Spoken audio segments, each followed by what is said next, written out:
जदि आप 20,000 टका बजेट रे बेस्ट स्मार्टफोन खोजते ताले आप दरकार यूज अनुसार टॉप 3 लेटेस्ट स्मार्टफोन सिलेक्ट करछि जाको आप बिल्कुल मिस करंतु नहीं jar features display specifications camera सब टॉप नॉच रहिबो आ फोन भी आपनकर वैल्यू फॉर मनी रहिबो। प्रथम फोन होची Realme P1 Pro। जेतले Realme P1 Pro लॉन्च हेतला या प्राइस 22,000 टका थिला एबे या प्राइस 20,000 टका रु कम अछि। स्पेसिफिकेशंस विषय जाननबा डिस्प्ले रे 6.7 inch full HD plus AMOLED curve display रहउची 120 हर्ट्ज रिफ्रेश रेट सहित IP65 रेन वाटर टच दउची माने स्क्रीन रे पानी थिले कि डस्ट थिले टच रो स्मूथनेस रे किछि प्रॉब्लम रहइबनी। परफॉर्मेंस पई प्रोसेसर होची Snapdragon 6 Gen 1 jar ANTUTU score 6,03,340 गोटे डिसेंट ANTUTU स्कोर आसी होची।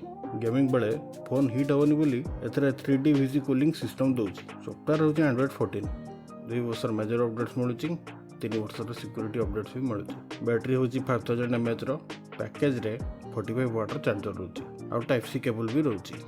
मेन कैमरा होची 50 मेगापिक्सल रो जोटा Sony LYT OIS sensor camera माने फोटो बहुत बढ़िया मिल जिवो। 4K रे वीडियो रिकॉर्डिंग भी कर परिवे। फ्रंट कैमरा होची 16 मेगापिक्सल रो AI लेंस सहित एथरे 1080p रे वीडियो रिकॉर्डिंग कर परिवे। प्राइस देखिया गले 8GB प्लस 128GB वेरिएंट जोटा कि बेस्ट वेरिएंट 19,999 टका रे पाई जिवे। अमेज़न रे 8GB प्लस 128GB वर्जन रो प्राइस 18,799 टका अछि। द्वितीय फोन होची iQOO Z9s 5G 20,000 टका भितर ये आ गोटे लेटेस्ट 5G स्मार्टफोन। स्पेसिफिकेशंस देखिया गले डिस्प्ले रे 6.77 इंच रो full HD plus 3D curved AMOLED display मिलुची 120 हर्ट्ज रिफ्रेश रेट सहित IP64 रेटिंग रहउची जोटा डस्ट पानी स्क्रीन रे पड़ले भी टाइपिंग और टच रो स्मूथनेस रे किछ असुविधा होबनी। डिस्प्ले पूरा बढ़िया रहइबो वीडियो क्वालिटी पूरा टॉप क्लास रे देख परिबे। परफॉर्मेंस पई प्रोसेसर होची MediaTek Dimensity 7300 ANTUTU स्कोर होची 7 लाख ऊपर तो परफॉर्मेंस बहुत भलो रहइबो। सॉफ्टवेयर होची Android 14 फ्रंट टच OS 2 वर्षर मेजर अपडेट्स मिलुची 3 वर्षर सिक्योरिटी अपडेट्स मिल जाउची। कैमरा रे मेन कैमरा 50 मेगापिक्सल रो जोटा Sony IMX82 OS camera photo no doubt बहुत भलो आसियो। एथरे वीडियो रिकॉर्डिंग 4K रे कर परिवे।